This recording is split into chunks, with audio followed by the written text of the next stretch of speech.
Otasiga mashina sovg'a qildi. Shunga ham bir haqiga duo qilib qo'ying deb iltimos qilganlar. Otasiga agar mashina sovg'a qilgan bo'lsa, o'zi domlani duo qiladigan bo'lib qopti-ku bu. Birodarlar, bir qiziq voqea bo'ladi.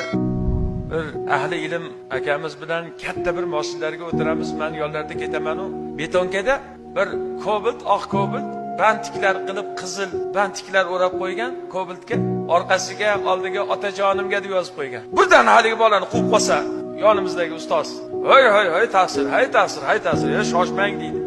Qo'rqib ketaman buni vajohatidan. Ta'sir, sekinroq yuring.